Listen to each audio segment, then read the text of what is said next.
তো এখানে অনেক কথা হয়েছে। তো আমাদের ব্যাংকিং খাতকে যদি শক্ত ভিত্তির উপর দাঁড় করাতে হয় তাহলে আমাদের তিনটা জিনিস, মোটা দাগে তিনটা জিনিস দরকার। একটা হলো যেটা প্রফেসর মোস্তাক খান বলেছেন, সেটা হলো চোরদেরকে ধরা দরকার এবং তাদেরকে শাস্তি দেওয়া দরকার এবং দৃষ্টান্তমূলক শাস্তি দেওয়া দরকার, কঠোর শাস্তি দেওয়া দরকার। আর দ্বিতীয়ত হলো কতগুলো পদ্ধতিগত সংস্কার করা দরকার, পদ্ধতিগত সংস্কারের মাধ্যমে যাতে এগুলোর আবার পুনরাবৃত্তি না ঘটে। আর তৃতীয়ত হলো প্রতিষ্ঠানকে শক্ত ভিত্তির উপর দাঁড় করা দরকার, প্রাতিষ্ঠানিক সংস্কার দরকার। তো আমরা একটু চোরদেরকে ধরার ব্যাপারে একটু আলোকপাত করতে চাই। সেটা হলো আমাদের তরুণ রাজনীতিবিদ বলেছেন অ্যাসালাম একটা সিস্টেম, অ্যাসালাম কোনো ব্যক্তি নয়। অ্যাসালামের সাথে কারা যুক্ত এটা একটু খুঁজতে হবে না? আমি আপনাদেরকে একটা আর্টিকেল থেকে একটু পড়ে শোনাচ্ছি। এটা হলো ওই একজন ডেইলি স্টারের কথা বলেছিলেন। ডেইলি স্টারে একটা আর্টিকেল বেরিয়েছিল 13ই জুন 2017, নাম হলো curious case of Chittagong connection. আপনাদের সবাইকে এটা পড়ার জন্য আমি বলবো। তো এটাতে বলা আছে, আমি একটু পড়ে শোনাই। Another little known Chittagong based company JMC Builders Limited has secured a position on the board of Islamic Bank, the largest private commercial bank that drew a lot of attention after major changes in key positions in January. The company bought over 2% shares recently at the market price through stock change, or stock change kotha bola hoyese, and nominated representation on the board. Confirmed Arastu Khan, chairman of Islamic Bank. Arastu also represents a Chittagong-based company, Armada Spinning Limited. JMC Builders spent about 100 crore taka to buy over 3 crore shares at prevailing average market price of 30 taka each to get a seat on the board. কে এই সিটটা বসছিলেন কেউ বলতে পারবেন? Who was sitting in that seat? Nominated, huh? কেউ বলতে পারবেন? কেউ বলতে পারবেন না। Mohammad Shahabuddin Chuppu, a former commissioner of the Anti-Corruption Commission, has been chosen as the representative of the JMC Builders on the Islamic Bank board. তো কীভাবে ক্যাপচার হলো ইসলামিক ব্যাংক? তো আমাদের যিনি এখন মহামান্য বঙ্গভবনে আছেন, তিনি তো কোথায় থাকার কথা? এখন জেলখানায় থাকার কথা। তো এখন আমাদের তো এইভাবে কি লুটপাট হয়েছে? তো আপনারা এই আর্টিকেলটা পড়বেন এবং এই ব্যাপারে আরও খতিয়ে দেখবেন। আমাদের মহামান্য বঙ্গভবনে থাকার পরিবর্তে তার এখন জেলখানায় থাকা উচিত, এটাই। এবং আমরা মিডিয়া এটাই কালকে হয়তো নিউজ করতে পারি। এবং জাতি হিসাবে আমাদের এই ধরনের একজন লুটেরা সহযোগী নেবলার যিনি আমাদের রাষ্ট্রপতি, তা আমরা জাতি হিসাবে আত্মমর্যাদাবোধ সম্পন্ন হতে পারি কিনা, আমরা মাথা উঁচু করে কথা বলতে পারি কিনা, এটা আমার প্রশ্ন রইল। আর সংস্কারের ব্যাপারে আমাদের অনেক কথা হয়েছে এবং অনেক কথা আরও হবে ভবিষ্যতে। তা আমাদের যেটা দরকার, প্রফেসর মোস্তাক খান বলেছেন, সেটা হলো আমাদের এই পুরো প্রক্রিয়াটা ক্যাশলেস হওয়া দরকার। আমাদের পুরো যদি ক্যাশলেস না হয়, যদি পেপার ট্রেল সৃষ্টি করা না যায়, যদি ইলেকট্রনিক সিস্টেমে না হয়, ওই যে টাকা তুলে হুন্ডি করে পাঠিয়ে দেওয়া, ওইগুলো যদি বন্ধ করা না হয়, তাহলে কিন্তু আমরা এগুলোতে খুব একটা অগ্রসর হতে পারে না। তো একটা গুরুত্বপূর্ণ সংস্কার দরকার, সেটা হলো ক্যাশলেস সিস্টেম করা দরকার। তৃতীয়ত হলো যে প্রাতিষ্ঠানিক সংস্কার। এই যে বাংলাদেশ ব্যাংককে স্বাধীন করতে হবে, এই জন্যই স্বাধীন করা দরকার। এবং বাংলাদেশকে স্বাধীন করলে তাহলে কিন্তু এই ধরনের কার্যক্রম বন্ধ করা যেত।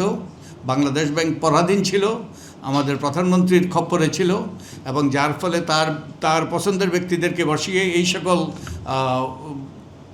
সকল যে চুরি চামারির লুটপাটের এনেবলার হয়েছিলেন অনেকে। তো তাহলে এই প্রতিষ্ঠানকে আমাদের শক্তিশালী করতে হবে, কার্যকর করতে হবে, স্বাধীন করতে হবে। এবং স্বাধীন করার জন্য আমরা ঐক্যমত্য কমিশনের পক্ষ থেকে একটা চেষ্টা করেছিলাম। সেই কথাটা আমি আপনাদের সাথে শেয়ার করতে চাই। আমরা অনেকগুলো প্রতিষ্ঠানের সংস্কারের কথা বলেছিলাম, নির্বাচন কমিশন, সরকারি কর্ম কমিশন, তারপরে ন্যায়পাল ইত্যাদি ইত্যাদি, এবং আমরা বাংলাদেশ ব্যাংকেরও সংস্কারের কথা বলেছিলাম। আমরা বাংলাদেশ ব্যাংকে সাংবিধানিক প্রতিষ্ঠানে পরিণত করার কথা প্রস্তাব করেছিলাম, কিন্তু এটা ধোপে টিকেনি, এটা গ্রহণযোগ্য হয়নি। আমাদের বড় বড় যারা স্টেক হোল্ডার ছিল ওখানে, আমাদের ঐক্যমত্য কমিশনে, তাদের কাছে গ্রহণযোগ্য হয়নি। তাই এটা আমাদের জুলাই চার্টারে এটা অন্তর্ভুক্ত না। কিন্তু আমরা চেষ্টা করেছিলাম বাংলাদেশ ব্যাংকে একটা প্রাতিষ্ঠানিক সাংবিধানিক প্রতিষ্ঠানে পরিণত করার জন্য। সাংবিধানিক প্রতিষ্ঠানে পরিণত হলে কী হতো, সংবিধানেই নির্দিষ্ট থাকতে এই নিয়োগগুলো কীভাবে হবে, যার ফলে ওই আইন করে বিভিন্ন রকম কারসাজি করে নিয়োগ দেওয়াটা দূর হতো। তবে অসম্ভব হতো তা বলছে না, কিন্তু সাংবিধানিক প্রতিষ্ঠান হলে তো একটা রক্ষা কবচ হতো, যে যাকে তাকে, যে আমাদের আগে যাদেরকে, যে সকল এই যে ব্যক্তিদেরকে বাংলাদেশ ব্যাংকে বসানো হয়েছিল, তাদেরকে বসানোটা সহজ হতো না। তো তাহলে এই তিনটা কাজ আমাদের এই প্রতিষ্ঠানটাকে আমাদের স্বাধীন করা দরকার, এবং স্বাধীন করার জন্য আমাদের সাংবিধানিক প্রতিষ্ঠানে পরিণত করা দরকার। তো আমার এই ব্যাংকিং খাত সম্পর্কে আমার এটাই বক্তব্য। তবে আরেকটা বিষয়, প্রাসঙ্গিক বিষয় আমি বলতে চাই, এই প্রসঙ্গে নয়, যে আপনারা দেখছেন যে ঢাকা বিশ্ববিদ্যালয়, এটাকে কেন্দ্র করে ব্যাপক রকম সহিংসতা শুরু হয়েছে, এবং চট্টগ্রামে চলছে অনেক দিন থেকে, এবং এটা আমার আশঙ্কা যে অব্যাহত থাকবে, এবং এটা ভয়াবহ আকার ধারণ করবে। এবং এটা তো আমরা কীভাবে সমাধান করব? এটা যদি সমাধান করতে না পারি, আমাদের বিশ্ববিদ্যালয়গুলো যে রণক্ষেত্রে পরিণত হবে, এবং আমরা এই যে কী বলবো, আমরা যে শিক্ষার মান তো এমনিই তলানিতে নেমেছে, আর এগুলো শিক্ষাটাই অপ্রাসঙ্গিক হয়ে যেতে পারে। এই জন্য এই কাউকে জেলে দিয়ে দুইজনকে শাস্তি দিয়ে এটা হবে না। এই জন্য আমাদের আইন মানতে হবে, আইন। এই যে আপনারা RPO, representation of people order, এখানে কয়েকজন নির্বাচন কমিশন বিড করতো, তো তাদেরকে দেখে আমি এটা বলছি যে নিবন্ধিত দলের শর্ত, কতগুলো শর্ত থাকে নিবন্ধিত দলের। একটা শর্ত হলো আপনার সংবিধান আরপিওর 90A একটা শর্ত হলো যে নিবন্ধিত দলের গঠনতন্ত্রে অঙ্গ সহযোগী সংগঠনের বিধান থাকতে পারবে না। এটা 2008 সালে আরপিওতে অন্তর্ভুক্ত করা হয়েছিল। তখন অনেকগুলো সংস্কার রাজনৈতিক দলের সাথে আলাপ আলোচনার ভিত্তিতে এগুলো আরপিওতে অন্তর্ভুক্ত করা হয়েছিল। উদ্দেশ্যটা কি? মানে আগে তো গঠনতন্ত্রে এই যে ছাত্রদল, ছাত্রলীগ, তারপরে ইত্যাদির বিধান ছিল। তো বিধান না থাকা মানে কি? বিধান না থাকার মানে হলো এই সংগঠনগুলো থাকবে না। ওটাই হলো আকাঙ্ক্ষা, ওর ভিত্তিতে ওটা আরপিওতে ঢুকানো হয়েছিল। তারপর আমাদের রাজনীতিবিদরা কী করেছে, ওই বিধানটা বিলুপ্ত করেছে, কিন্তু এগুলো হলো আমাদের ভাতৃপ্রতিম সংগঠন। আর আরপিওতে আছে বিদেশি শাখাও থাকতে পারবে না। তাই এই সমস্যার যদি সমাধান করতে হয়, তাহলে ওই যে সমস্যার লক্ষণ, রোগের লক্ষণের দিকে নজর দিলে হবে না। রোগের কারণ হলো আমরা আইন মানছি না, আরপিও মানছি না।